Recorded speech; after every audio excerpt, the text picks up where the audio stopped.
Hello, friends, and welcome back to Malicious Compliance Stories. First up, what happens when Karen boards a nearly empty bus and still finds a way to pick a fight over a seat someone else is already sitting in? Entitlement incoming. But before we begin, best way to support our channel is to leave comments, like, and subscribe with a turned-on bell so you don't miss the new video every single day. Here we go. She faked an injury to steal my seat. Turns out bus rules were on my side. The other day I was sitting on a nearly empty bus. Seriously, maybe 20% full at best. It was one of those long city buses with the designated 4-seat section at the front for disabled passengers. I'd chosen one of those seats because I sometimes get motion sickness when I sit in the back, and sitting facing the direction of travel helps. Plus, I was alone, minding my own business. Enter Karen. She looked to be in her mid-60s, dressed in one of those brightly colored athletic zip-up jackets, sunglasses on her head like a tiara, and marching down the aisle like she owned the bus. Her eyes locked on me the moment she stepped inside. In a sharp, clipped tone that made everyone within earshot turn their heads, she barked, "You need to move. That's my seat. I got a bad shoulder." Now, to be crystal clear, there were at least 3 other available seats in the same section, all equally close to the door. One of them had armrests and extra cushioning, another had a better view. But no, she had locked onto my seat like a heat-seeking missile. I blinked at her. There are plenty of other free seats. Why this one? Karen didn't answer me. Instead, she spun on her heel and marched to the front of the bus to speak to the driver. I couldn't hear all the words, but I caught enough. Refusing to move, disabled seat, my shoulder. The driver, clearly not in the mood to referee petty territorial disputes, sighed and reluctantly walked back with her. He looked at me with that exhausted expression every public worker wears when they've been pulled into a mess they didn't ask for. "Can you just move, please?" I could tell he didn't want to deal with her. Honestly, neither did I. So with a tired sigh, I gathered my things and stood up. That's when Karen, with a smug grin plastered across her face like she'd just won a game of musical chairs, shoved past me to claim the seat with her supposedly injured shoulder. As she pushed me, I stumbled a bit, caught off guard, and reflexively steadied myself. "Hey," I snapped, "you just body-checked me with your bad shoulder." Karen dramatically recoiled and gasped. "Don't hit me," she shrieked, loud enough for the entire front half of the bus to hear. "Are you serious?" I said. "You just pushed me out of the way. You're the one being aggressive." "You stupid cow," she hissed. "You hit me." The absurdity of the moment was enough to make me laugh, but I held it in. A man nearby, someone who'd earlier offered her a perfectly good seat, had been watching the whole thing unfold. Karen turned to him, likely in hopes of support, and started justifying her tantrum. I just had shoulder surgery," she muttered, rubbing her arm as if to prove a point. "I need that seat." The man just stared at her with a look that said everything. A raised eyebrow, tight lips, and eyes practically rolling into the back of his head. He didn't say a word. He didn't need to. The silence spoke volumes. Karen mumbled something else into her collar, but "my shoulder," and then stared pointedly out the window, hoping no one else would call her out. After I found another seat, I called the city's transit service from my phone, partly to vent and partly to confirm something I was already pretty sure of. Turns out I was right. No one can force you to give up your seat if there are other available seats nearby, not even the driver. So Karen, you didn't just throw a fit over a seat, you weaponized faux victimhood and a pretend injury to try and bully a stranger. And guess what? You weren't just rude, you were wrong. To the bus driver who didn't want to deal with the drama, I get it. But next time, maybe side with the person not causing the scene. And to Karen, screw you. Next time, try a little kindness instead of entitlement. You might find people are more willing to help when you don't treat them like furniture in your personal bus lounge. If I was the bus driver, I would have just told Karen to find another seat since she doesn't have any walking aid and isn't in a wheelchair. There's nothing I'll do. And our second story. They tried to stop us from saving lives, so we destroyed their sleep schedule.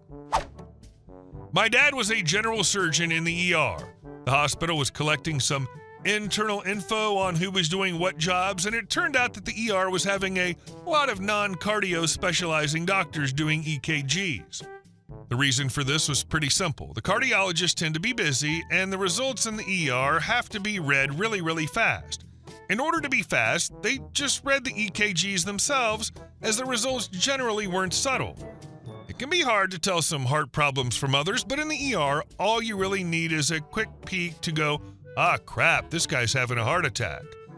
The cardiology department got upset about this and said that ER doctors shouldn't get paid for doing EKGs as it isn't their specialty. The ER management was pretty chill, so they said they didn't really care who did the EKG, they just needed the results to be within 30 minutes of them being requested. For the first few days, this just resulted in the doctors on the floor reading the EKGs unpaid. Not a huge deal, but kind of a nuisance. Then during a night shift, my dad sold the other ER docs on an idea. The first part of the idea comes from a hospital policy. Technically, if a patient came in with chest pain, you had to do an EKG. The ER was infamous for being swamped, so management turned a blind eye to the actual enforcement of this policy there as a way to save time. If someone comes in with chest pain and a hacking cough, for example, they're probably not having a heart attack. They probably have pneumonia, and you should start your diagnostic with that.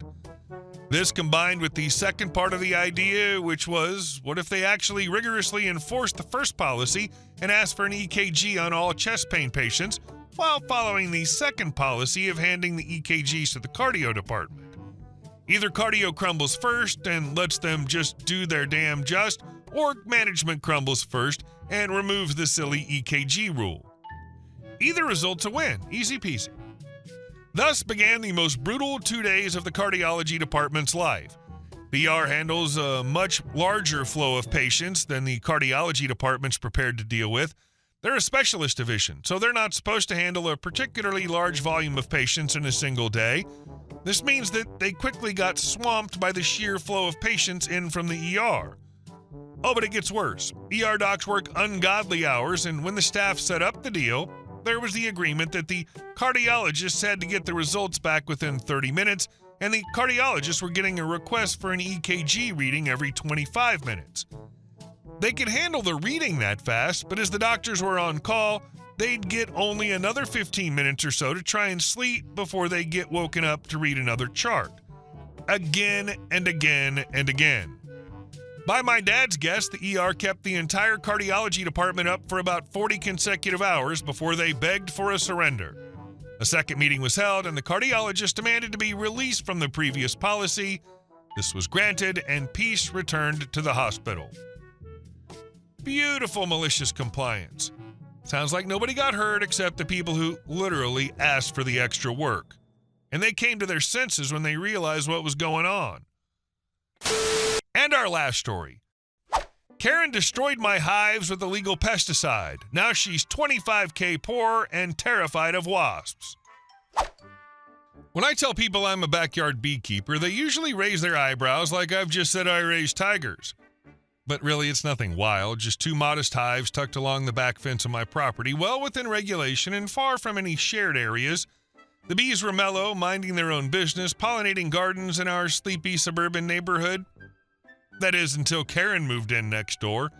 From the moment the moving truck pulled up and her boxy SUV rolled in behind it, I knew she'd be trouble. She had that squinty-eyed, arms crossed, always watching vibe. I tried to be neighborly, brought her a jar of fresh honey, even labeled it with the date and flowers they'd been feeding on. She looked down at the jar like it might explode. "You really have bees in your backyard?" she asked, already annoyed. I nodded. "Just a couple of hives. They're harmless, I promise." Her eyes narrowed. "Bees are dangerous. My nephew's allergic. He could die." "Sorry to hear that," I replied, "but I haven't seen any kids visit." She didn't respond, just closed the door in my face. I thought maybe that was the end of it. Maybe she just needed time to adjust. But over the next few weeks, I caught her glaring at the hives every time she watered her plants. Once I even saw her take a photo of them from her back patio, like she was collecting evidence. Then one Thursday, I came home from work to a scene straight out of a nightmare. Dead bees littered the ground like a carpet of tiny corpses. My 2 hives, once humming and alive, were eerily silent. When I got close, I saw white residue sprayed over the frames. It stank like chemicals. My heart sank. I checked the side of my house where I keep the trash bins, and there it was, an empty industrial-sized can of bug spray. Definitely not store-bought. My security camera, still recording, thankfully. I pulled the footage and nearly choked when I saw it. There was Karen, wearing sunglasses and gloves like she was auditioning for a villain role. She marched into my yard, yanked the hive lids open, and drenched the bees. I watched her laugh, as they scrambled in panic. I called the police first, then my lawyer. Destruction of property, emotional distress, my lawyer said, we can sue. And the pesticide, I asked? He paused. That might be the real nail in her coffin. Turns out Karen had used a commercial-grade pesticide only licensed for agricultural or industrial use. Absolutely not legal for residential spraying, especially not without a permit, and especially not on someone else's property. I filed a civil suit for $15,000 in damages, which included the bees, the hives, the lost honey, and emotional distress. Meanwhile, I reported her to the EPA and the state's Department of Pesticide Regulation. The EPA didn't take it lightly. They fined her $25,000 for illegal pesticide use, citing environmental risk and misuse of regulated chemicals. She tried to claim ignorance, said she thought it was just extra-strength bug spray. The inspector, stone-faced, told her ignorance didn't matter. The HOA got wind of it. Karen had violated several covenants by spraying hazardous chemicals near shared fences. After a tense board meeting, which she tried to crash and scream through, the HOA passed a new rule: no pesticide use of any kind without board approval. She was banned from using any sprays on her property indefinitely. As for her yard, Karma didn't waste any time. Without the bees, her prized roses wilted and died. No pollinators, no blooms. Even better, wasps moved into her attic, a huge colony, aggressive, nasty ones. She had to hire an exterminator twice. I saw her once sprint from her car to the house, flailing her arms because something buzzed near her ear. Every time she hears buzzing now, bees, flies, even her own HVAC unit, she flinches like it's a war siren. She avoids her yard. Her windows stay closed. The woman who once mocked me for being a backyard bee freak now lives in paranoid fear of pollinators. Sometimes I sit out back with my morning coffee and watch the replacement hives I installed start to rebuild. The new bees are thriving, and the roses in my garden look better than ever. I haven't spoken to Karen since all this went down, but I do occasionally wave when she peeks through the curtains. Honestly, 10 for 10 petty justice. You protected the environment, taught a menace a lesson, and gave your newbies a front row seat to the sweetest revenge arc I've read in a while. Hey guys, thank you all for watching the video. I'll see you in the next one.